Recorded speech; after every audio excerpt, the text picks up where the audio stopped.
찬송가를 잘 불렀어요. 좋은 찬송가.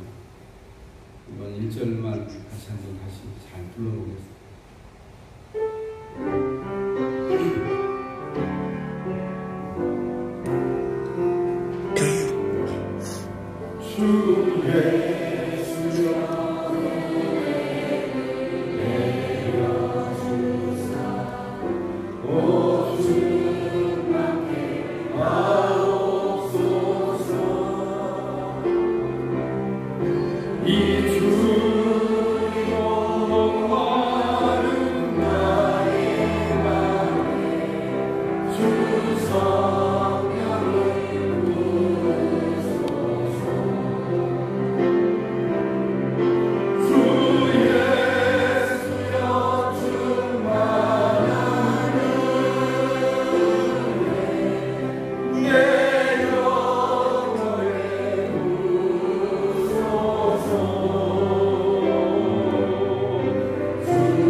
영적 전쟁에 승리할 수 있게 해주셔서 축원합니다.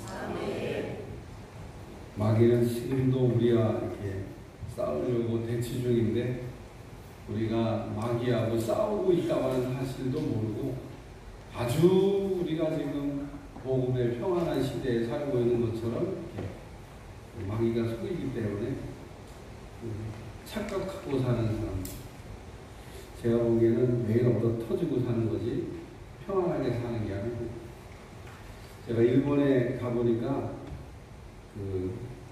일본 사람들이 요즘 우리 참 어렵게 하지만 전 세계에서 가장 불쌍한 사람들이 일본 사람들이다. 그런 거 생각하면 그냥 불쌍하다 생각하고 기도해 줘야 돼요. 왜냐하면 일본 사람들은 전 세계 어느 민족 어느 사람보다 불쌍합니다. 겉으로 볼 때 다 정상적인 것 같이 보이죠? 정상적이지 않습니다. 다 귀신 들려가지고, 다 귀신 들려가지고 그리스도인이 1%도 안 돼요. 복음을 우리보다 훨씬 먼저 받았어요.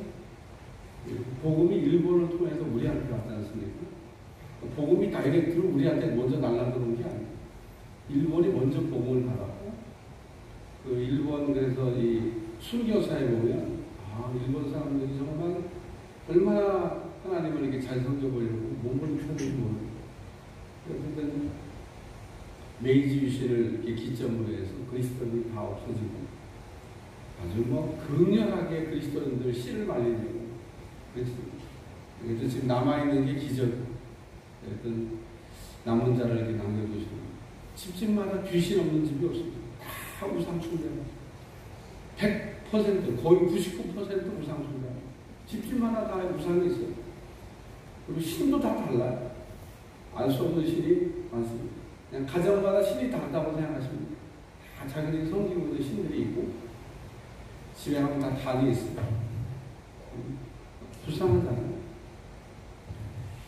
오늘 영적 전쟁이라는 말씀인데, 전쟁을 하기 위해서는 전신갑주를 입어야 된다는 겁니다. 이 전신갑주는 로마 사람들이 전쟁할 때 입었던 옷을 지금 바울이 설명하면서 전신갑주를 입으라, 전신갑주를 취하라 이렇게 말씀을 했는데, 우리의 싸움은 사람하고 싸우는 게 아닙니다.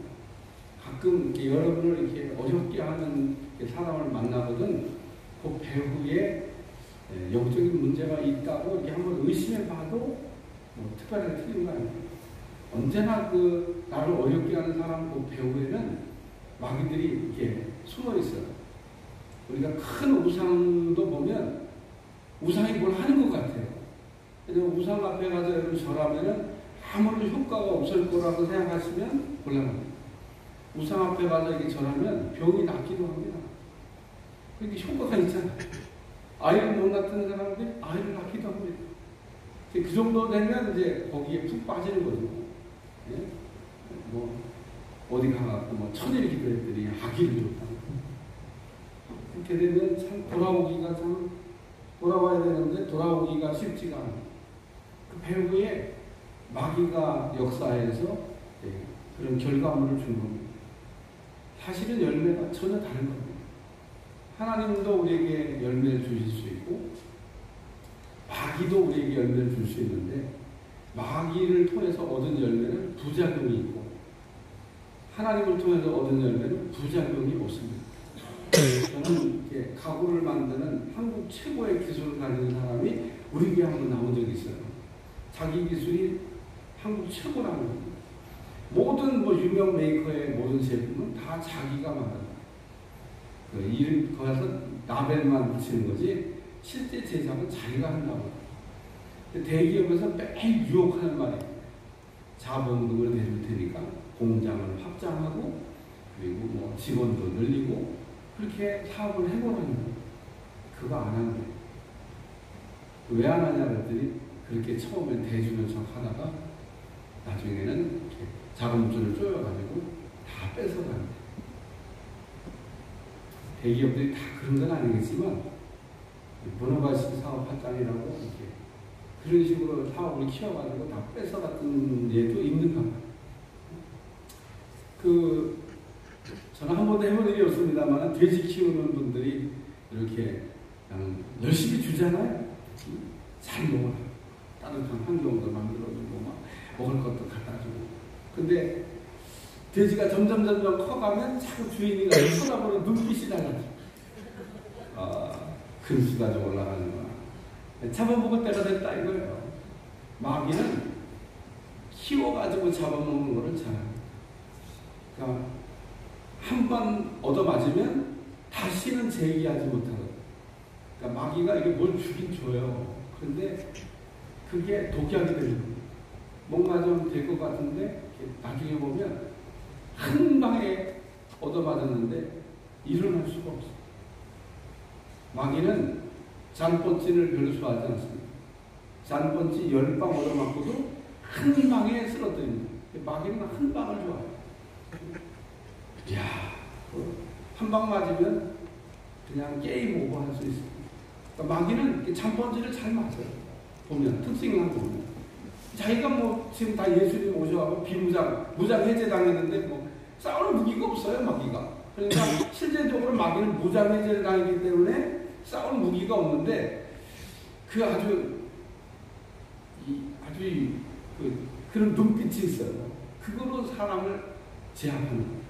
뭘 생각하면 되냐면 뱀을 생각하면 돼요. 뱀이잖아요. 뱀은 먹이를 이렇게 잡아먹을 때 절대 선제 공격을 하지 않는다. 그런 특징을 갖고 있어요. 뱀은 먹이를 이렇게 딱 보자면 다 째려보거든요. 그러면 먹이가 오금을 이렇게 막 절여가지고 다다다다 떨고 있다가 졸도해버려요. 그럼 가서 편안하게 집어삼키고 막 먹이하고 싸워가지고 이렇게 먹이를 먹는 게 아니에요. 그러니까 뱀은 딱 이렇게 빠리를 틀고 좀 더 뱀 얘기를 그렇습니다. 빠리를 틀고 딱 하고 먹이를 발견했다. 그럼 딱 이렇게 째려보는 거죠. 그러면은 먹이가 달달달달 떨다가 술도 안 나요. 어떻게 온몸을 굳어가지고 어떻게 이렇게 공격할 능력을 잃어버렸어요. 그래하고 잡아먹게. 뱀을 연구한 분이 한 얘기고 저도 실제로 본 일은 없는데 그런 것 같아요. 혹시 또 뱀을 잘 알고 보니 그거 아닌데 그렇습니다. 제가 볼 때는 맞을 것 같습니다. 뱀은 선제 공격을 해요. 자기가 공격을 받을 때는 공격을 하죠. 근데 누군가가 자기를 공격하지 않을 때는 이렇게 공격을 안 해요. 공격을 받으면 방어해야 되니까 뱀도 막 덤비죠. 근데 뱀은 특징상 이렇게 찌려보고 있다가 상대방을 제압하고 마귀는 지금도 무장해제를 당하긴 했지만 여전히 예전에 우리를 쓰러뜨렸던 그 노하우가 있잖아요. 그 수천 년 동안 인간을 쓰러뜨린 노하우가 있다는 이 노하우가 참 무서운 거예요. 그거 가지고 무기는 없어도 내가 얼마든지 이길 수 있다. 방법이 수많은 가지. 그래가지고 그렇습니다. 우리가 전신갑주로 이게 무장을 하라는 얘기는 싸워서 이기려고 사람하고 싸우는 게 아니고 배후에서 역사하고는 마귀와 싸워서 이기려고 무장을 해야 됩니다. 전신갑주를 입으면 강한 군사가 된다고 얘기했습니다. 그냥 뭐 더 설명을 안 해도 돼요. 어저께 한 얘기인데 무장을 다 했다고 생각해요. 얼마나 자신감이 생겼어요. 근데 무장해제를 당했다고 생각해요. 얼마나 약해지겠어요. 전쟁 영화 얘기해 보면요, 포로가 돼가지고 무장해제 당한 군인들이 있어요. 야, 손 들고 뭐 들고 있을 때는 그 막 무서운 군인들이 계급장하고 상관없습니다. 무장해제 당하면 정말 초라해요. 그래갖고 총 몇 개는 군인한테 수백 명, 수천 명의 군인들이 그냥 다 이게 끌려가는. 여러분 군인들 쫙 세워놓고 총살 빵 쏘면 그냥 때로 덤비면 가지고 뭐 될 것 같잖아. 거기 사람들 한 사람씩 다 죽여나가도 어떤 한 사람도 무장해제 당한 군인은 저항하지 못하고 그냥 무기력하게 죽는 겁니다. 야, 이건 참 무장해제를 당한다는 게 얼마나, 또 무장을 안 하고 있다는 게 얼마나 참 이게 약하냐는 겁니다. 그러니까 지금 영적 전쟁을 여러분이 이제 치르시려고 싸워서 이제까지 뭐 어떻게 그냥 한두 번 이겼는지 모르지만 그 참 신통한 거죠. 되게 무기도 없이 어떻게 싸워가지고 이겼어요. 무장도 안 하고 나가가지고. 그러니까 무장을 하면 강해진다는 거고, 또 무장을 하면 약점이 보완되는 겁니다. 완벽하게 이렇게 나를 보호하는, 그리고 또 공격할 수 있는 무기를 손에 쥐었기 때문에 싸울 수 있게 된다는 얘기입니다. 그러니까 우리는 약점이 많아요. 전신갑주를 무장을 합니다. 마귀의 불화살 공격이라고 얘기합니다. 마귀는 무슨 공격을 하냐? 불화살 공격. 이게 뭐냐면 약점을 공격한다. 내가 만약에 어디 약점이 이렇게 생겼다. 그러면 그거는 마귀의 공격의 표적이 된다고 생각하시면 됩니다. 그러니까 마귀는 이렇게 약점이 없잖아요? 그러면은 어떻게 공격을 할 수가 없어요. 그럴 때 째려보고 있는 겁니다. 기회를 이렇게.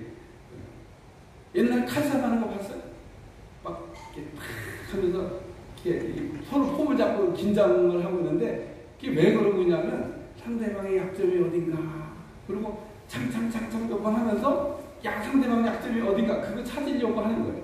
그 약점을 찾잖아요? 여지없어. 그리고 공격해야 돼. 그래야 이기니까. 그래서 전신갑주를 무장하면 약점이 이렇게 보완됩니다. 그리고 전신갑주를 무장하면 행한 후에 서기 위함이에요. 다 싸워놓고 자기도 쓰러지면 소용없잖아요. 이 전신갑주를 무장하는 거는 우리가 싸워서 이긴 다음에 나는 이렇게 서서 짓밟고 만세 불러야 돼. 그렇게 하기 위해서 전신갑주를 무장해야 된다라는 얘기를 어제 다 드린 겁니다. 오늘은 이제 실제로 무장하는 거를 이제 무장을 시켜드리는 겁니다. 제가 뭐로 무장해야 되냐? 첫 번째 우리가 무장해야 될 이제 나를 이렇게 보호하는 장비는 따라요. 진리의 허리띠. 여기다가 진리의 허리띠. 그 요한복음 13장에 보면 예수님이 제자들의 발을 씻길 때 허리를 동여 매셨다 그랬어요. 그 당시에 사람들은 로마 사람들과 같이 그 통으로 된 옷을 입었습니다. 멋있긴 한데 이게 뭔가 일을 할 때 불편해. 그래서 일을 할 때, 전쟁할 때는 허리띠를 동여 매야 돼. 그러니까 로마 사람들 옷 입은 걸 보시면 이렇게 통으로 된 옷을 입었어요. 그래갖고 이제 근데 그게 그 드레스 이렇게 비슷합니다. 여자 드레스. 그러니까 남자나 여자가 다 그거 멋있었다. 근데 그게 평상시 때 이렇게 다닐 때는 멋있고 좋은데 이게 뭐 어떻게 일을 하거나 혹은 전쟁을 할 때는 불편해. 그러니까 허리띠를 꼭 졸라매요. 진리의 허리띠로 동여매야 된다. 이렇게 말씀해요. 그러니까 진리로 무장하라 그런 얘기입니다. 따라 진리로 무장하라. 진리의 반대말은 비진리입니다. 가짜입니다. 짝퉁입니다. 그러니까 진리는 절대 변하지 않는 게 진리인데 짝퉁은 변합니다. 여러분 이단들이 왜 사라지는지 아세요? 짝퉁이고 비진리고 가짜이기 때문에 영원히 안 갑니다. 신대 진리는요, 영원히 안 갑니다. 얼마 가지 않아 다 무너집니다. 내가 뭐 아주 자신있게 연애할 수 있습니다. 모든 이단들이 자기들이라고 별 수 있겠어요. 근데 진리는 영원히 안 없어집니다. 여러분, 이 하나님의 말씀이 박물관 안에 안 들어가는 이유는 이건 진리이기 때문에 안 들어가는 겁니다. 이게 만약에 비진리면 벌써 박물관에 갖다 놓고 그냥 유물로 우리가 이렇게 쳐다보면서 야, 그때 그런 게 있었대 그러고 우리가 그냥 박물관에 갖다 놓고 이렇게 감상하겠습니다만은 성경책은 주님 오실 때까지 박물관에 안 들어갑니다. 왜 안 들어가냐? 이건 살아있는 하나님의 말씀이고 이건 진리의 말씀이고 변하지 않기 때문에 그렇습니다. 여러분이 이 진리의 말씀을 붙잡으시기를 저희 축원합니다. 사도행전 9장에 보면 그 사울이라고 하는 사람이 나오는데 진리를 잘 몰랐습니다. 진리를 못해가지고 엉뚱한 행동을 했어요. 여러분도 혹시 진리를 모르면 사울처럼 엉뚱한 행동을 할 수 있습니다. 그럴 땐 열심을 낼 수 있다 그런 얘기입니다. 근데 그 다메섹도 산에서 예수님을 만났어요. 그때 사울이 했던 말이 뭐냐면 주여 누구십니까? 예수님이 대답하기를 나는 내가 핍박하는 예수라. 예수님이 진리인 거를 그제서야 바울이 알았던 겁니다. 바울이 그전에는 예수님이 진리라고 하는 걸 몰랐어요. 예수님이 누군지 잘 몰랐던 겁니다. 오늘도 예수님이 누구냐? 예수님은 나를 이렇게 건져주시는 구원자가 되신다. 믿으시면 아멘. 그래서 그 요한복음 8장에 보면 진리를 알지니 진리가 너희를 자유케 하리라. 예수님은 알지니 예수님이 너희를 자유케 한다. 이런 말씀이 나옵니다. 바울이 은혜 받고 난 다음에 그 이제 자신의 옛 사울이라고 하는 이름을 버리고 그리고 바울이라는 이름을 쓰기 시작합니다. 요 바울은 두 개의 이름을 갖고 있다고 뭐 대단한 걸 발견한 것처럼 뭐 거기에다 니플 달아갖고 보니까 뭐 얘기하는 건 있는데 별 의미 없어요. 중요한 건 바울이 그 이름을 두 개 갖고 있긴 해요. 미국 가면 이름 두 개 갖잖아요. 뭐 그런 식으로 해갖고 별 얘기를 하는데 별 의미 없다고 제가 전제한다는 거죠. 어쨌든 사울이라는 이름은 큰 자라는 이름의 뜻을 갖고 있고 바울이라는 이름은 작은 자라는 이름의 뜻을 갖고 있습니다. 그러니까 바울이 선교 여행을 시작할 때부터는 이 사울이라는 이름을 안 써요. 헬라에 대한 헬라의 이름을 썼다고 의미 없다. 중요한 건 그 예수님을 알기 전에는 큰 자가 되라고 부모님이 지어준 이름을 좋아했는데 저는 은혜 받고 난 다음에는 그 자기가 그 헬라에 갔을 때 썼던 이 작은 자라고 하는 바울이라는 이름을 쓰기 시작했다는 거예요.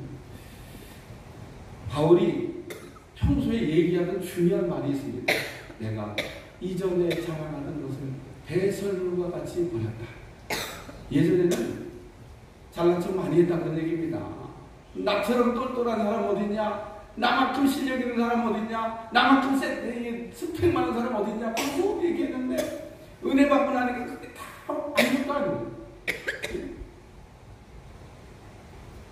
저도 박사과정 공부하고 다 하고 마지막에 논문만 쓰면 되는데 하지 말라고. 또 그 논문 써서 박사학위 받지 말라고. 제가 제 이력서에 보면 그 미국 오하이오 대학 수료 그래서 공부하다 말았으니까 비싼 돈 들이고 그냥 공부 미국 다 해놓고 마지막에 주님이 하지 말라고. 그거 논문 써서 내고 제가 책도 쓴 사람인데 논문을 못 쓸 리가 없어요. 쓰지 말고 그냥 여기서 끝내라고. 그래서 멈췄는데 제가 생각할 때 잘한 것 같아요. 지금까지도 그걸 못 받아가지고 후회가 되는 적이 없어요. 하나님이 그냥 나를 아시고 그만둬라. 여러분 바울이 이전에 잘한 걸 다 버렸다고 잘한 거니까 아니라고. 그러니까 이름도 버렸겠죠. 사울이라는 이름도 버리고 작은 자라는 이름을. 그래서 그 다음부터 바울은 오직 예수님만 잘한다. 아멘도 안 하시네. 오직 예수님만 잘한다. 오직 예수님만 붙들었다.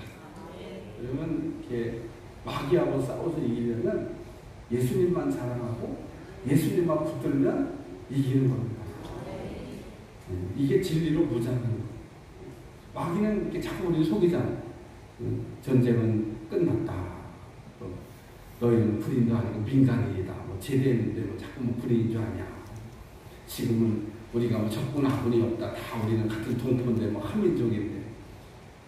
우리가 피를 나면 한민족인 건 사실이지만 그러면 다 핵무기 버리고 그 핵무기가 뭐라 bom을 딴지나 된다고 끝까지 붙잡고 물고 들어지고 있어요. 네? 안 놓잖아요.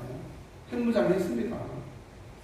자기들이 핵무장한 건 인정해주고 자기들은 다 뭐 저기 안 버리면서 뭐 우리만 버리라고 말대긴 해요. 핵무기 갖고 있는 사람들 많잖아요. 저 인도도 갖고 있어요. 중국도 갖고 있고 미국도 갖고 있고 러시아도 갖고 있고 미국이 핵무기 실험을 한두 번 한 줄 아십니까? 1년에 막 맨날 엄청나게 핵무기 실험합니다. 자기들은 뭐 핵무기도 갖고 있고 핵무기 실험도 막 맨날 하고 있으면서 우리가 가끔 한 번씩 하면 그거 갖고 자꾸 뭐라 그러냐. 미국에 사람도 그래요. 자기들은 맨날 1년에 수백 번씩 실험하면 무슨 뭐 우리 한 번 한 걸 갖고 막 그렇게 다 자기들 갖고 있는데 다 핵 보유국이라고 인정해 주잖아요. 어떤 나라 인정 받았어요? 그러니까 오늘 우리가 정신을 바짝 차려야 마귀한테 안 속고 승리할 줄로 믿습니다. 진리의 허리띠를 매라. 이 얘기는 진리로 일을 해야 된다는 거예요. 오늘 우리가 일을 할 때 예수님 안에서 일해야 예수님께서 다 인정해 줄 줄로 믿습니다. 우리가 일하는데 진리에서 벗어나가지고 일을 하면 일한 후에도 상이 없습니다. 그 대표적인 예가 마태복음 7장에 나옵니다. 마태복음 7장에 보시면은 주의 이름으로 선지자 노릇도 하고 주의 이름으로 귀신도 쫓고 주님의 이름으로 많이 권능도 행하지 않았습니까? 그러므로 오늘날도 이렇게 일하는 사람들 있잖아요. 주님의 이름으로 예언도 하고 주님의 이름으로 뭐 축기도 하고 이 신유 사역을 했다는 겁니다. 주님의 이름으로 뭐 능력을 이렇게 나타냈다. 근데 우리 주님 불법을 행하는 자가 다 내게서 떠나가라.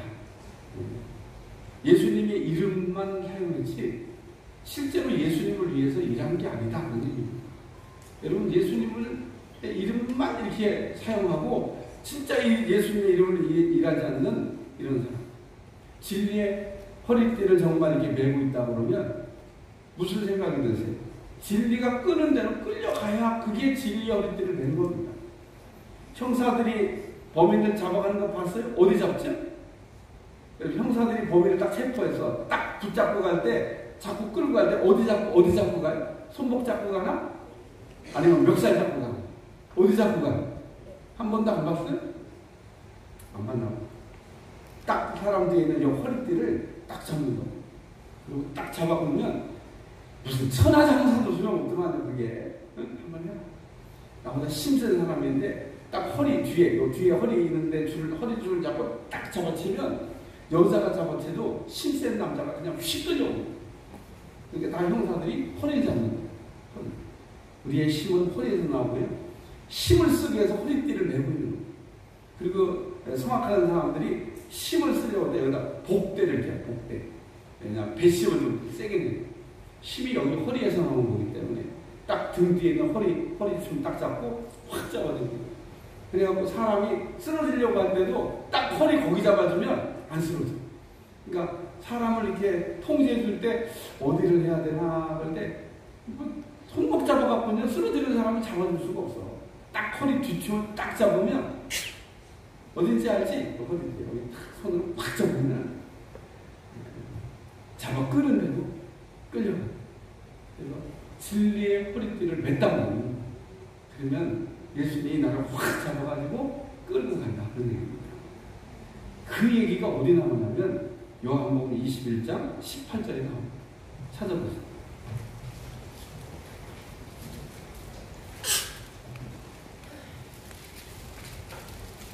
요한복음 21장 18절 다 같이 시작. 내가 진실로 내게 이르노니 내가 젊어서는 스스로 띠띠고 원하는 곳으로 다녔거니와 늙어서는 내 팔을 벌리리니 남이 내게 띠띠우고 원하지 않는 곳으로 데려가리라.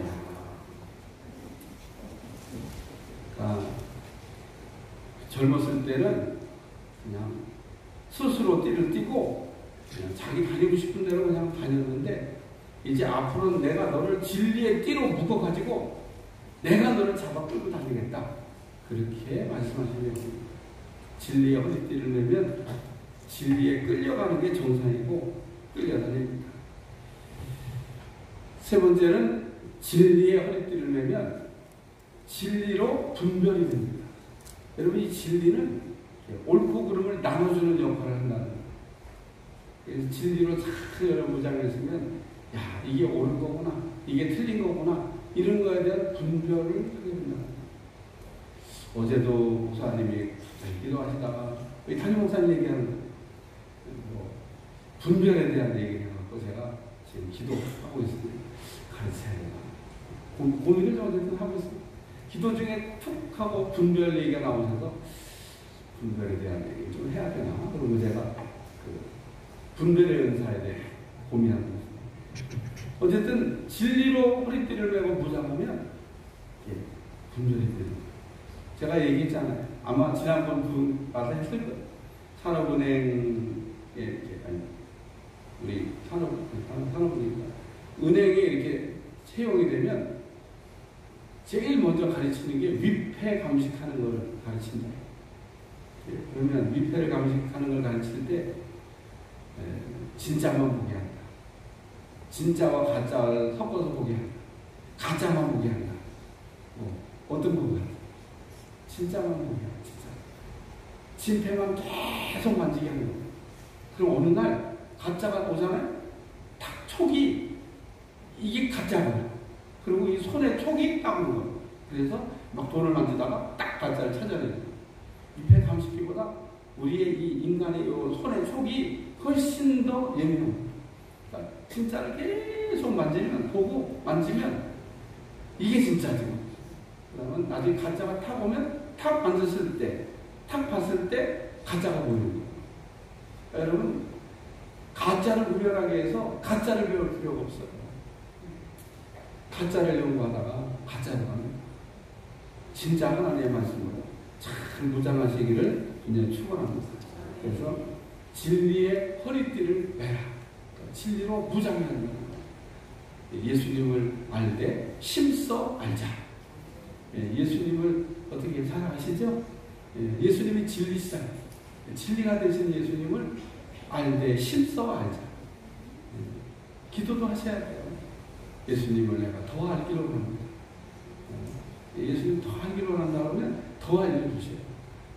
그리고 조금 안 것 같은데 예수님 더 알기로 합니다. 그러면 예수님을 더 알 수 있어요.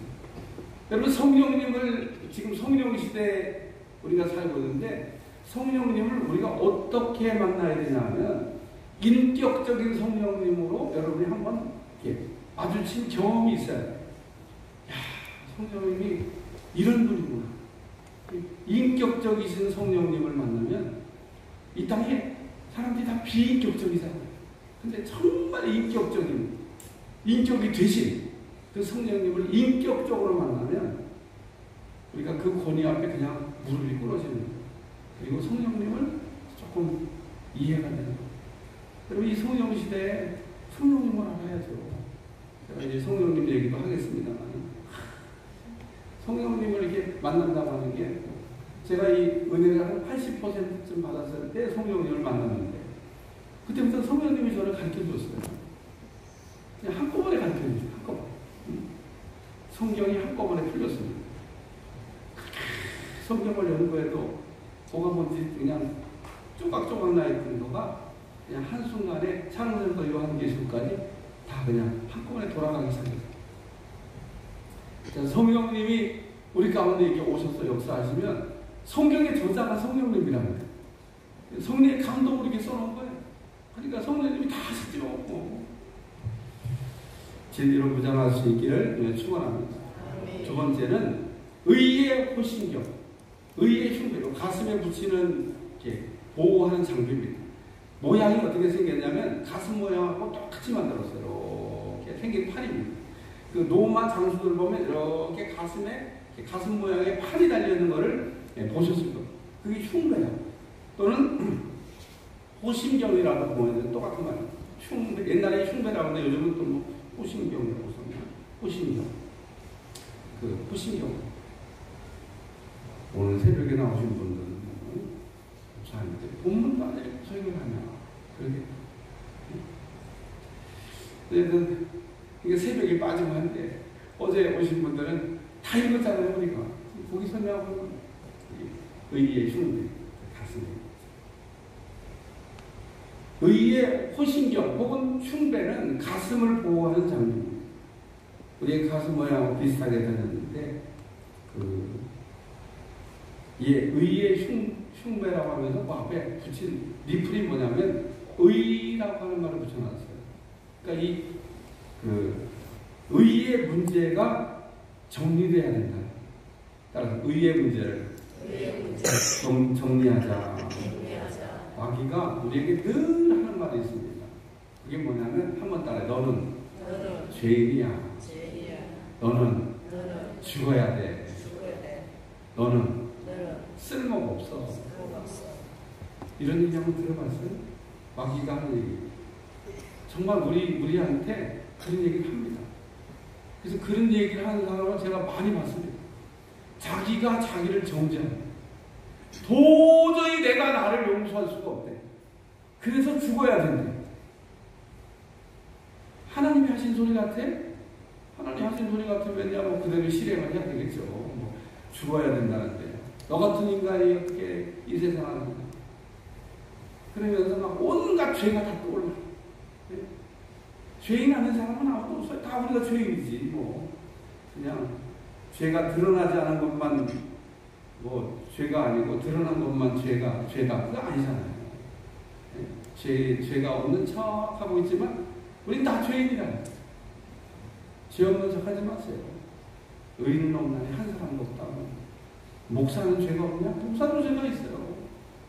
그러니까 괜히 자기도 돌 맞아 죽을 죄를 갖고 있으면 나한테 자꾸 돌 던지는 일은 안 했으면 좋겠는데.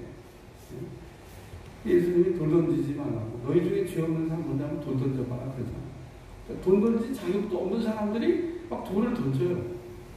자기는 의로운 척하고. 청문회 하면 그냥 다 들통나잖아요. 그래서 마귀가 우리를 이렇게 늘 이렇게 정죄하는데 마귀를 이 정죄를 물리치려면 십자가의 의로 무장해야 된다. 그게 의의 흉배입니다. 따라 십자가의 의를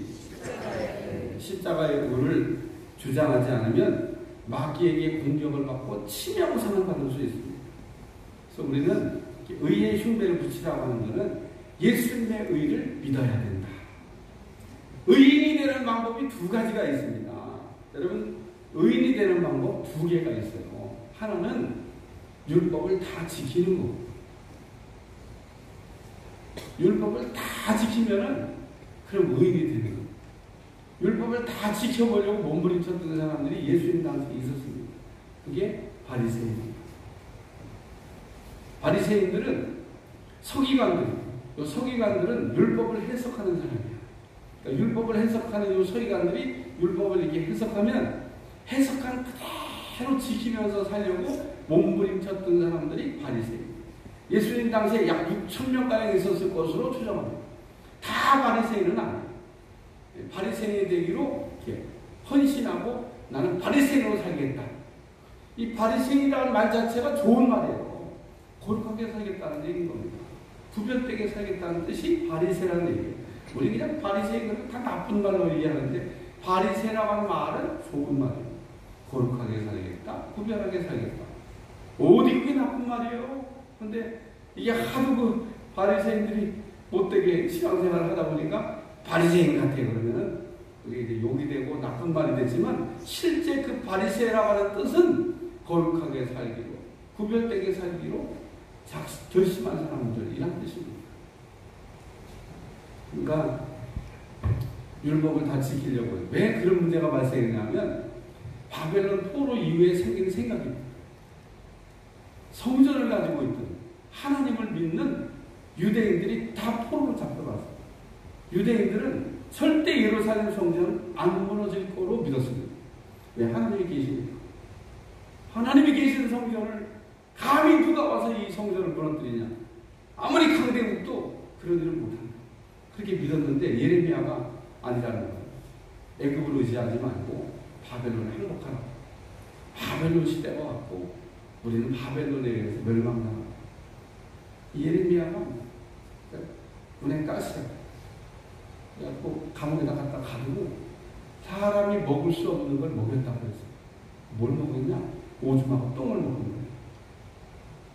오줌하고 똥 먹는 게 얼마나 어렵겠어. 그러니까 너 자꾸 쓸데없는 소리 하지 말라는 거예요. 그때 거짓 선지자도 있었습니다. 절대 안 나간다. 우리가 성전을 갖고 하나님 성경인데 망하겠냐? 우리가 어려운데다가 애굽이 와서 우리 도와준다. 애굽이 이렇게 진짜 도와주려고 올라왔어요. 올라오는데 바벨론 느부갓네살 왕 그렇게 얘기하잖아요. 애굽한테 좋은 말 할 때 행운해 돌아가. 응? 너희들 걔네 지금 계속 올라오면 내가 여기 정복하고 난 다음에 니들도 가만 안 둘 거야. 그러니까 애굽이 아니 괜히 뭐 코딱지만 하면 도와준다고 하다가 우리나라까지 어려운데 나면 안 되잖아. 네 알았습니다. 돌아가겠습니다. 그럼 애굽이 철고 갔어. 우리 정말 기도 많이 해야 돼요. 네. 미국이 잘 우리를 이렇게 지켜준다고 하니까 믿음이 가긴 합니다. 언제나 자기들의 자국의 이익과 여러 가지 논리에 의해서 우리나라 몰라 왜 알아서 해. 일본이 우리나라를 왜 집어삼킨지 아세요? 일본이 우리나라를 집어삼킨 이유가 있습니다. 그때는 영국이 엄청나게 세력이 전 세계를 막 다 지배하다가 조금씩 이렇게 힘이 약해질 때쯤 된 거예요. 그래가지고 요 아시아에 있는 나라들까지 이게 손이 안 가. 홍콩까지 왔는데 손이 안 가. 영국이 돌려준 게 홍콩이잖아. 이 아시아까지 손이 뻗치긴 했는데 옛날같이 그렇지가 않아요. 그래갖고 이 러시아의 남진이나 막 이런 걸 다 막아야 되겠는데 뭐 자기들이 안 돼. 그러니까 영국이 일본한테 니들이 그냥 잘해봐 거기서. 그리고 이렇게 양보하는 겁니다. 영국이 안 돼. 건드리지 마. 그랬으면요 그렇게 자신만만하게 한국 땅을 못 들어옵니다. 힘의 논리에서 역사를 이렇게 보면 가슴 아픈 일이 똑같아요. 뭐 그런 거 있었죠.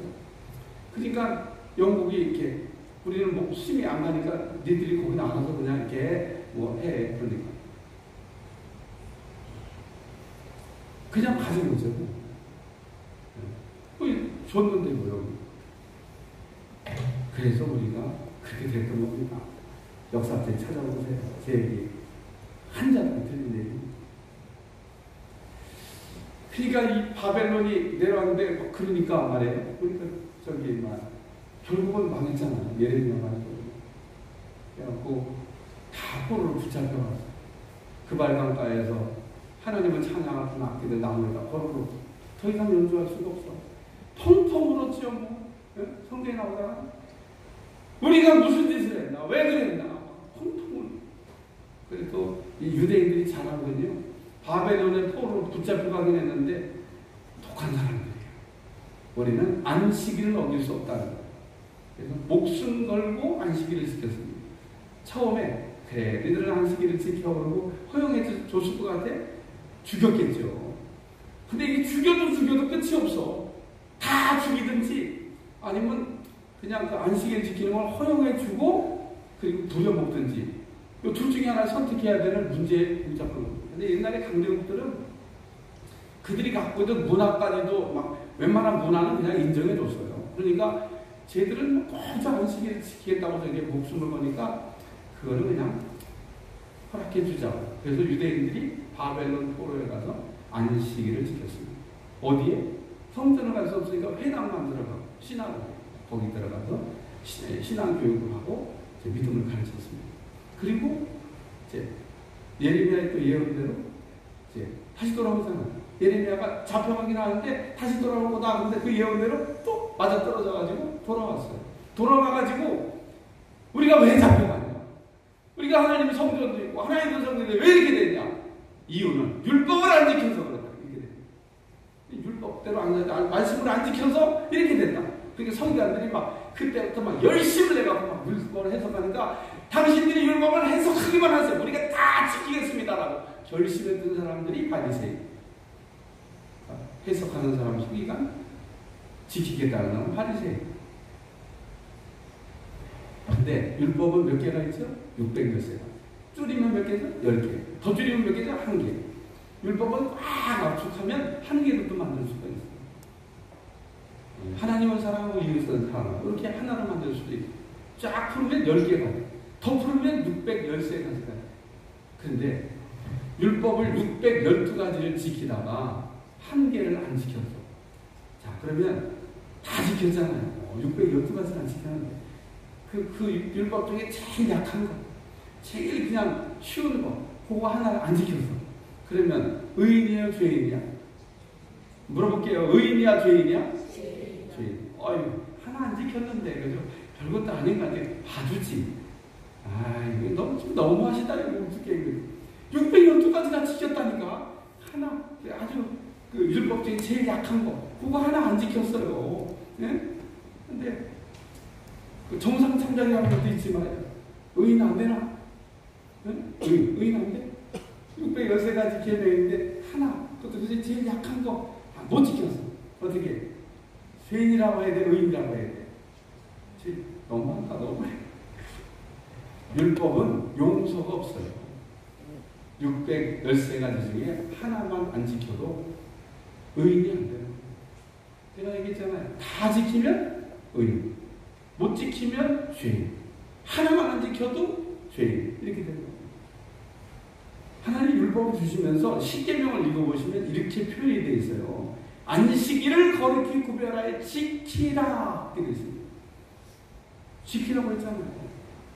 안식교인 만나가지고 자든 전쟁을 해본 적이 있는데 안식일을 지키라고 했는데 왜 안 지키냐고 나한테 막 물어보시더라고요. 지키라고. 그래서 다 지키면 의인, 안 지키면 죄인. 이렇게 되는 겁니다. 예수님 당시에 바리새인과 서기관들이 예수님 만나면 이렇게 얘기했어요. 예수님, 우리가 율법을 다 지켰습니다. 어려서부터 하나도 어기지 않냐고 다 지켰습니다. 거짓말하는 건가? 거짓말하는 거 아니에요. 진짜 다 지켰을 거라고 저는 믿습니다. 그 사람들이 거짓말할 리가 없죠. 그러면 안 지켰는데 안 지키고 지켰다고 자기 양심이 꺼리낌이 오는데. 그러니까 바리새인 서기관들이 613가지 계명이 뿐만 아니라 율법을 해석해서 이 세칙이요 엄청 많아진 거야. 계명이 613가지가 아닙니다. 계명은 613가지인데 세칙 거기에 막 딸린 해석이 막 수백 가지씩 붙었는데 그걸 다 지켰다 그런 얘기입니다. 그러니까 대단한 거예요. 대단한 거. 그냥 무슨 613가지 지킨 게 아니라니까요. 서기관들이 세칙을 만들었잖아. 안식일을 지키라고 되는데 이거를 지키려면 어떻게 되냐. 안식일에는 예를 들면 얼마큼 거리를 가면은 되고 얼마큼 거리 가면 안 된다. 이게 거리 규정을 뒀어요. 그러니까 성전에서 그 얼마만큼까지 가는 거는 일이 아니다. 근데 그 이상 벗어나면 일이 된다. 이렇게 다 세칙을 만들었다는 거예요. 그러니까 그걸 다 지켰다는 거예요. 다 지킨 겁니다, 진짜. 근데 우리 주님 오셔가지고, 근데 그러면 너희가 마음으로 또 죄를 안 짓냐? 또 물어보시고, 율법을 강화하셨다는 얘기예요. 율법을 다 지켰다고 얘기하는 사람들한테 너희는 그 돌비에 새겨진 율법 말고 그 마음으로도 죄를 안 짓냐는 겁니다. 너희가 진짜로 간음을 안 했어. 이웃의 아내를 탐내지 않았어. 근데 너 이웃의 아내를 보고 이쁘다 이런 생각 안 해봤냐는 겁니다. 너 이쁘다라는 생각하는 순간 넌 이미 간음죄를 진 거야. 누구한테 그냥 나쁜 사람이야. 그런 생각하면 너는 무슨 살인죄를 진 거야. 꼭 사람을 죽여야만 살인이냐? 미워하면 살인이지? 이렇게 얘기합니다. 그러니까 마음으로도 생각으로도 감정으로도 뭐 습관적으로도 죄 안 졌냐고 물어본 겁니다. 그러니까 턱 막힌 거야. 뭐 거기까지는 아니지 뭐 그랬을지도 모르고. 근데 우리 주님은 율법을 약화시킨 게 아니라 더 강화한 겁니다. 여기까지 지켜야 율법을 다 지켰다고 얘기하는 겁니다. 복잡한 문제가 지금 바울이 율법을 해석합니다. 갈라디아 지방 1차 선교할 때 의인은 믿음으로 우리가 구원받는 거다. 그러면서 율법은 갈라디아서 이거 나오잖아요. 율법은 죄를 깨닫게 하는 거지. 율법은 의인을 만드는 법이 아니다. 그러니까 하나님 왜 율법을 주셨냐? 율법을 주신 거는 죄 때문에 율법이 온 거예요. 에덴 동산에서 율법이 한 개밖에 없었는데 모세가 율법을 받을 때 율법이 613가지로 늘어났다는 얘기는 죄가 더 늘어났다는 거예요. 그럼 모세 때 613가지면 지금은 죄가 더 늘어났어요. 그래서 이 율법을 바울이 뭐라고 해석하면 율법은 죄를 깨닫는 거예요. 하나님하고 반대 방향으로 달리던 사람을 하나님 쪽으로 돌려서 하나님께로 달려오게 하려고 주신 법이 율법이다. 이렇게 얘기한 겁니다.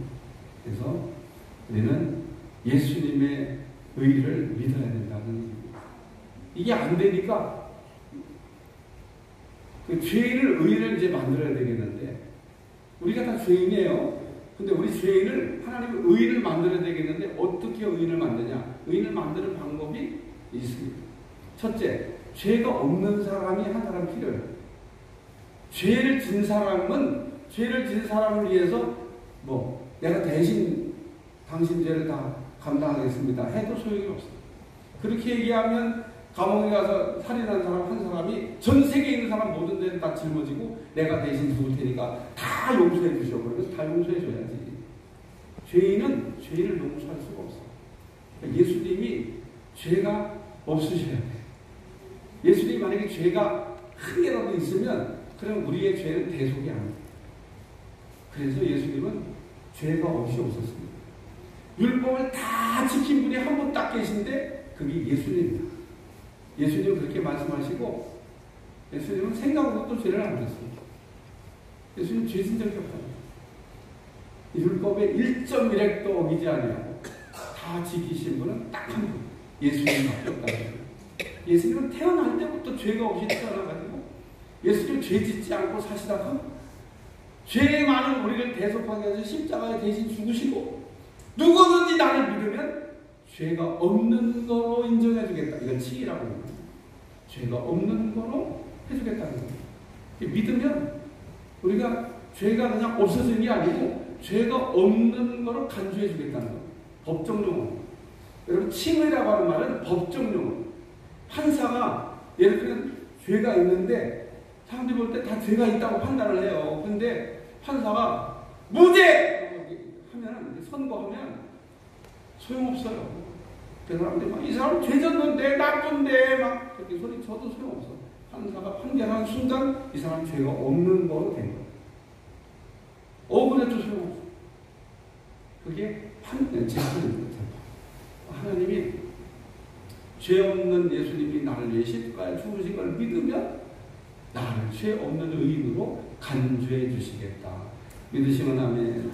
그래서 우리는 예수님의 의를 믿음으로 죄인이 의인인 겁니다. 그래서 루터가 하는 말이 그게 맞는 말이에요. 죄인이 의인이고 의인이 죄인이다. 그래서 예수님의 의를 받아들임으로 의인이가 된다는 겁니다. 꼭 기억하시기 위해서 축원합니다. 의의 흉배를 붙였다는 얘기는 예수님의 의를 믿는다. 두 번째는 예수님의 의로 살아야 된다는 겁니다. 우리가 사는 방법이 두 가지가 있어요. 하나는 자기 의로 사는 것, 또 하나는 예수님의 의로 사는 것. 바리새인들은 자기의 의, 자기의 공로, 자기의 이제 노력으로 신앙생활을 하려고 했죠. 자신들이 한 일을 이렇게 보라는 겁니다. 자신들은 하루에 3번 기도하지, 일주일에 2번 금식 기도하지, 11조 안 떼먹고 바치지, 감사함 열심히 잘하지, 그 율법 다 지켰지. 우리 주님도 바리새인을 칭찬했어요. 너희의 의가 바리새인보다 서기관보다 나아야 되지 않냐. 우리가 요즘 보면 바리새인 서기관들보다도 믿음 생활을 못하는 것 같아요. 신통찮아. 그 사람들이 열심은 우리가 본받아야 됩니다. 얼마나 열심히 드시냐. 신앙에 이렇게 열심은 좋은데 막 자랑하는 분이 있습니다. 내가 했다. 여러분 이게 내가 하면 언제나 내가 했다고 자랑이 들어요. 깨구리가 어느 날 새들이 날아다니는 거 보고 자기도 날고 싶었나 봐. 그래가지고 새들한테 부탁을 했어요. 야, 나도 좀 날개해달라. 그랬더니 이렇게 나무 하나 이렇게 가져와서 입으로 꽉 깨물어. 우리가 양쪽에서 이렇게 다 물고 날라주겠다. 새가 양쪽에서 다 나무까지 물고 깨구리가 탁 이렇게 물고 이제 쫙 올라가는데, 이야, 위에서도 이게 이런 세상이구나. 그까지 하면 좋은데, 내가 난다! 날았다! 그러다가 떨어졌어. 내가 죽었다. 그러니까 여러분, 내가 했다. 이런 순간에 상도 없고, 내가 했다. 그런 순간에 떨어지는 거예요. 다 주님이 하신 거 믿으시기를 좀 축원합니다. 그래서 우리가 전신갑주라고 하는 것 앞에 붙어 있는 수식어가 있습니다. 에베소서 좀 봐야 돼요. 에베소 6장 이제서 본문 사진이고, 뭔 말씀을 하십니까? 에베소 6장. 에베소 6장 10절에서부터 18절. 새벽에 3시간 여기가 본문 설교하고 있는데, 여기 보면 전신갑주 앞에 수식어가 하나 붙어 있습니다. 무슨 수식어가 붙어 있는지 한번 읽어보세요. 시작. 무슨 수식어가 붙어 있어요? 네, 하나님의 전신갑주. 이게 이 전신갑주는 로마 군인들처럼 사람이 만들어서 입혀준 전신갑주가 아니라 하나님이 만들어서 입혀주신 전신갑주다. 믿으시면 아멘. 제가 지금 설명하고 있는 것은 하나님이 우리를 위해서 만들어주신 전신갑주로 무장하라고 얘기하는 겁니다. 이거는 하나님이 우리에게 주신 거라는 거예요. 진리의 허리띠, 진리를 예수님 우리한테 주신 거지. 우리가 예수님을 만들었어. 우리한테 주신 그 예수님으로 허리를 묶으라는 거예요. 이 의의 흉배, 이게 예수님의 피를 얘기하는 거예요. 예수님의 피로 우리의 가슴을 덮으라는 겁니다. 십자가의 대속의 의라고 하는 것은 이게 예수님의 피를 얘기하는 거예요. 예수님의 보혈로 이렇게 나를 이렇게 덮으라는 거예요. 우리가 하나님 앞에 설 때 그 지성소로 들어가는 방법이 있습니다. 다윗이 보면 그 실로에 있는 모든 성물을 다 버리고 딱 하나만 가지고 벗개만 가지고 그거 다 가져와야지. 이스라엘인데 어떻게 물건들을 다 가지고 실로에다 모든 물건을 다 놔두고, 그리고 다윗이 그 실로에 있는 하나님을 섬길 때 쓰는 물건을 가져올 때 벗개만 가져왔어요. 처음에 가져오다 실패했잖아요. 무사가 옮기는 법을 몰라가지고 손대다가 그게 원래 채로 메고 다니는 거예요. 그래가지고 다시 이제 그 오베데돔의 집에 있던 그 법궤를 다시 가져오는데 거기에도 또 비밀이 있어요. 네? 이스라엘 백성들이 제사장들이 혹은 수백 년 그 법궤를 섬겼는데도 복을 못 받았는데, 오베데돔이 딱 몇 달 못이 법궤를 갖다 놓지도 않았는데 복을 받았다 그런 소식이 들리는 거예요. 뭐야 이거? 그렇게 수천 년을 수백 년을 복궤를 모시고 살았는데 복을 못 받았는데, 아니 이게 오베데돔이라는 사람이 몇 달 갔다 갔다고 세상에 복을 주셨다. 다윗이 그 비밀을 알았어요. 그래서 다윗이 법궤를 가져올 때 했던 행위가 있어요. 거기에 비밀이 있어요.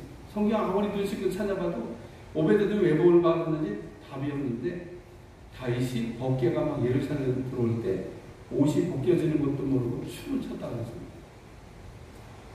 하나님을 이렇게 기쁘시게 찬양하면 하나님께서 복을 주신다는 겁니다. 그래도 뭐 그런 내용이 있고, 어쨌든 법궤를 가져왔어요. 이 법궤는 지성소에 갖다 놓은 물건인데, 제가 어제도 기도 얘기했지만 이 기도를 날라 들어갈 수는 없고 성전 뜰을 지나서 성소를 지나서 지성소로 들어가는데, 이 다윗은 성전 뜰도 없고 성소도 없고 그냥 지성소로 쑥 들어갔어요. 근데 죽었냐? 안 죽었습니다. 야, 참 신기하네. 찬양이 보면, 여러분 찬송가 이렇게 딱 넣어보시면 찬송가에는 회개 찬송이 있고 또 그 성결의 찬송도 있고 회개 찬송도 있고 성결의 찬송도 있고 또 그 다음에 하나님을 찬양하는 찬양도 들어있고 그리고 지성소에 부르는 찬양도 들어있습니다. 이게 세 가지로 찬양이 분류가 돼요. 잘 나눠보시면 회개 찬양, 또 성전 찬양, 지성소 찬양 이렇게 찬송가가 구별돼서 있습니다. 그래서 우리가 성전 뜰을 지날 때는 성전 뜰 찬양, 성소를 지날 때는 성소 찬양, 지성소를 들어갈 때는 지성소 찬양. 찬양을 인도하는 사람들은 이 순서대로 사람들을 끌고 지성소까지 들어가는 겁니다. 그냥 갑자기 막 임재 찬양을 하다가 갑자기 회개 찬양을 하다가 막 뒤죽박죽으로 그렇게 부르는 게 아니다 그 얘기입니다. 아니 지금 하나님 내려오시는데 무슨 회개를 찬송을 불러요? 막 그건 아니잖아요. 회개 찬송. 그래서 다시 섰으면 그 다음에 성전 안에 들어가 성전 찬양을 하고 성전에 다 찬양 끝났으면 하나님 내려오시니까 임재 찬양을 해야죠.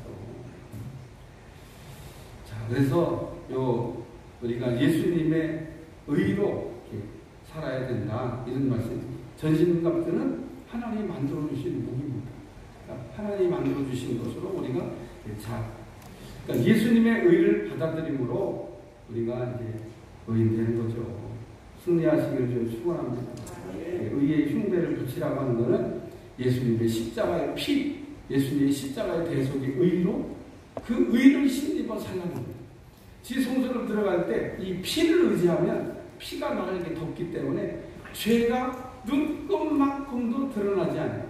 내가 설령 죄인이라도 죄인 아닌 것으로 하나님 간주해 주시기 때문에 언제나 하나님을 만날 수 있다는 겁니다.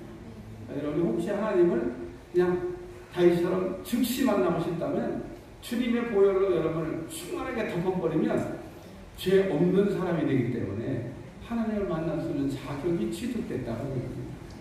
주님의 피를 의지하는 거 굉장히 중요합니다. 세 번째는 예수님의 의로 씻으라는 거예요. 의의 흉배를 무장하라는 얘기는 십자가의 피로 씻어가지고 이제 깨끗게 하라는 겁니다. 우리의 죄는 예수님의 피로 씻을 수 있습니다. 손발이 들어오면 비누로 씻지만은 우리의 원죄도 우리의 자본죄도 전부 예수님의 피로 씻어서 깨끗하게 할 수 있습니다. 원죄는 단회적입니다. 한 번만 하면 됩니다. 예수 처음 믿을 때 어저께 여기 학생들 쫙 나와가지고 다 구원에 확신이 있는 사람도 있고 없는 사람도 있는데 그 일일이 확인하기 어려우니까 그냥 집단적으로 해버린 거예요. 여기 계신 분들도 한번 집단적으로 그냥 할 필요가 있어요. 왜냐하면 누가 구원에 확신이 갖고 누가 예수를 영접하고 마음의 구주를 모시고 사는지 안 하는지 구별이 안 되니까 집단적으로 영접 기도를 하는 거예요. 인격적으로 예수님을 내 마음속에 딱 받아들이면 예수님이 내 안에 들어오는 순간 신분이 바뀌어버려요. 하나님의 자녀가 돼요. 기도하면 응답이 돼요. 또 하나의 천사도 붙여주시고 천사가 이게 호위병도 붙여주시고 적어도 3명은 붙여줘. 싸움하는 천사, 찬양하는 천사, 소식 받아갖고 가는 천사 이렇게 딱 3명. 이게 딱 여러분이 예수님 믿으면 얼마나 천사가 3명은 기본적으로 붙어있다. 이렇게 기억하시면 돼요. 근데 주인 잘못 만나면요 천사도 아주 고생 많이 하니까 주인이 기도를 해야지. 기도해야 막 천사가 하늘나라 올라갔다 오는데 바닥을 끼 주인이 맨날 잠만 자고 있으니까 그러면은 이게 천사가 주인이 자니까 천사도 자. 어느 날 갑자기 울죽게 하고 목사님 막 기도하라 지금 자꾸 가르쳐주니까 야 기도해야 되겠다 생각하고 갑자기 입을 열어 기도를 시작하니까 천사가 보따리 싸야 돼. 하나님 앞에 갔다가 와야 되잖아. 내가 막 기도를 받아가지고 샥 올라갔는데 이게 몇십 년 만에 올라갔으니 천국이 다 막혔지. 그래갖고 이 천사가 어디를 갈지를 몰라. 옛날에는 막 올라가면 즉시 하나님 만나가는데 그래서 막 안 내려오는 것 같아. 올라가는데 막 하나님 찾아다니라고 바빠. 막 하나님 어디 계신가 물어가니까 얼마나 어렵겠어요. 그러니까 여러분 붙여준 천사를 이렇게 고생시키면 안 됩니다. 열심히 기도하면 그 천사가 막 오르락내리락 야곱이 베들레헴에서 천사 만난 얘기 보면 천사가 내리락 오르락 이렇게 되지가 않아요. 성경을 보면 성경은 글자 하나도 다 의미가 있어서 오르락 내리락 네? 얘가 오르락 내리락 했다니까. 내리락 오르락이 아니라니까. 얘가 위에 있었으면 내리락 오르락 해야지. 내려갔다가 올라가야지. 근데 이 천사가 오르락 내리락 하잖아. 이게 얘가 내려와 있는 거야 지금 땅에. 땅에 내려와서 다 이게 붙여줬으니까 이렇게 주인 따라다니는 거예요. 그래갖고 왜 어디 귀신 나타나면 걔가 싸움하는 천사가 어디를 우리 주인을 거느리려고. 근데 그것도 싸우라고 좀 이렇게 명령을 해야 나가 싸우는데 주인이 싸우지 마. 난 싸움하는 거 딱 싫어. 그리고 마귀하고 싸우지 말라고 자꾸 이러니까 천사가 맨날 얼굴 퍼지는 거야. 여러분한테 붙인 천사가 귀신들이 얼쩡거리면 그거 내쫓으라고 붙여준 건데 얘 기름을 못하게 자꾸 그냥 싸우지 마. 싸움하는 거 딱 싫어. 뭘 싸우지 말라 그놈들하고 싸우라고 붙여준 건데 찬양을 불러야지. 찬양을 불러야 얘가 나를 도와가지고 그렇게 찬양을 불러. 주인이 답답한 찬양을 언제 불렀나. 그래서 여러분 이 전신 갑주 이 십자가의 의로 죄를 씻어야 돼. 원죄는 한 번만 씻으면 돼. 원죄 딱 한 번 회개하고 된다는. 원죄가 뭐냐? 하나님을 안 믿은 죄를 원죄라고 해요. 처음 예수님 믿을 때 다 하는 거예요. 하나님, 내가 예수님을 믿어야 되는데 안 믿고 이렇게 그랬어요. 하나님. 그럼 하나님, 그래, 내가 내 죄를 용서하였느니라. 십자가의 피로. 내가 너를 위해 죽었어. 내가 너를 위해 죽고, 너가 이제서 내가 너를 위해 죽은 걸 믿는다고 그러니까 내가 참 고맙다. 그러면서 네 죄가 용서되었느니라. 그래갖고 우리 주님이 병자들 만날 때 그렇게 얘기하신 적도 있어요. 내 죄 사함을 받았느니라. 그리고 하나님 말하는 얘기인데 예수님이 하니까 막 참나마도다. 하나님을 모독하는도다. 막 그러잖아요. 근데 오늘 죄 사함이라고 하는 게 언제 오냐? 우리가 예수님 믿을 때 예수님 믿는다는 게 뭘 믿는 거예요? 십자가의 대속의 의를 믿는 거지. 예수님이 나를 위해 십자가 지시고 예수님이 나를 위해 피를 흘리시고 그 피가 나를 깨끗하게 한다는 걸 믿는 거라는 겁니다. 뭘 믿어야 믿기는 예수님이 십자가의 대속의 의를 믿는 거지. 그러면 죄가 없어지는 거예요. 신령같이 양털같이 우리의 원죄가 없어지는 겁니다. 덮어서 너는 이제부터 죄인이라 하지 마라. 의인이다. 근데 또 우리가 이 원죄 가운데 있을 때 지은 죄가 있잖아요. 생각으로 짓는데, 습관으로 짓는데, 성질로 짓는데 이런 거 있잖아요. 근데 예수님 믿었는데도 여전히 이게 작용을 해. 생각으로 또 죄 짓고, 습관적으로 또 죄 짓고, 막 성질 퍽퍽 부리고 막 그래가지고 이제 고민이 시작되는 겁니다. 내가 예수님 믿었는데 왜 예수님 믿은 내가 이렇게 살아야 되나? 막. 그리고 또 남편도 또 하늘도 떠갖고 너는 교회 다니면서 예수 믿는다 그래서 뭐 그렇게 사냐고 그러고 또 한마디 하면 그래 맞아 내가 참 이게 뭐 성질이 참 그렇지 그러고 또 자기가 사실 막 정지하고 그래. 근데 우리가 예수님을 이렇게 믿는다고 믿는 순간 성자가 되는 게 아니에요. 의인이 된 거지. 여러분 의인이 된 거와 성자가 되는 건 조금 다른 거라니까요. 우리가 예수님 믿고 금방 성자가 되는 사람도 간혹 있을 수도 있어요. 바울같이. 바울은 믿는 날 바뀌었거든요. 예? 믿는 날 바울은 완전히 바뀌었어요. 무슨 한 달 뒤에 바뀐 거고 뭐 1년 뒤에 바뀐 게 아니에요. 완전히 그날 싹 바뀌었어. 그런 사람이 종종 있기는 한데 그렇게 뭐 많은 경우가 아니에요. 근데 바울도 보니까 중간에 보니까 마가 때문에 싸우잖아요. 대판 싸웠습니다. 누구하고? 바나바하고. 그 성들이 안 죽어가지고 싸웠다니까요. 1차 선교회 때 마가가 따라가다가 저기 밤빌리아에서 그냥 난 못 간다고. 이 산을 어떻게 넘어서 이 신도인데 가다 산정만 넘어 들어가 나간다고. 그래서 도망갔잖아. 그러니까 2차 선교회 때 바나바가 그래도 마가가 그래도 그런데 데리고 가자 보니까 바울 어딜 데리고 가냐고. 저런 놈하고는 같이 선교 안 한다고. 안 데리고 가자. 숨질르잖아. 그러니까 바나바가 그래 그럼 내가 데리고 가지 뭐. 그러고 바나바는 조카니까 내가 데리고 가지 그러고 바나바가 조카 마가 데리고 구부르고 가. 바울은 에베소를 이렇게 헤어졌잖아요. 성질낸다니까요. 아직 완벽한 성자가 된 것 같진 않아요.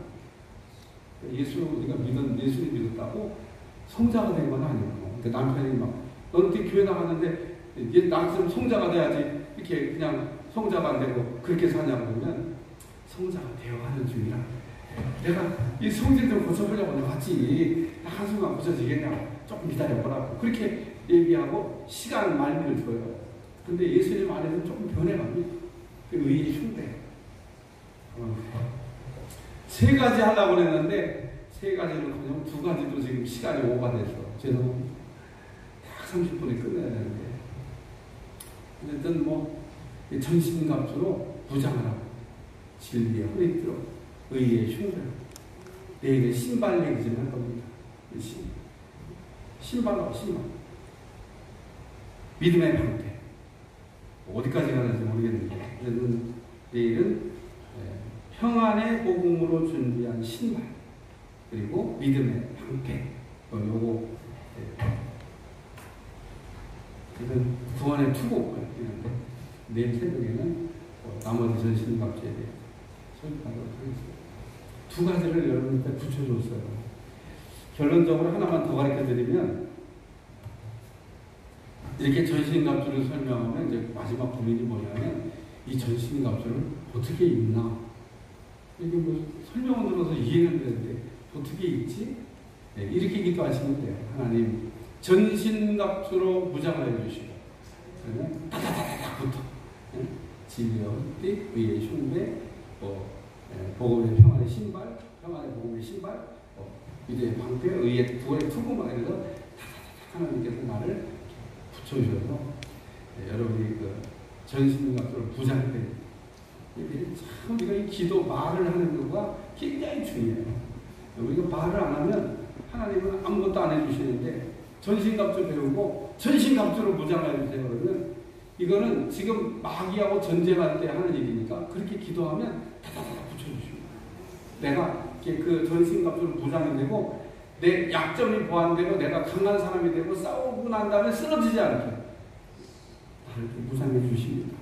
믿으시면 아멘. 잘 무장하시기를 위해 축원합니다.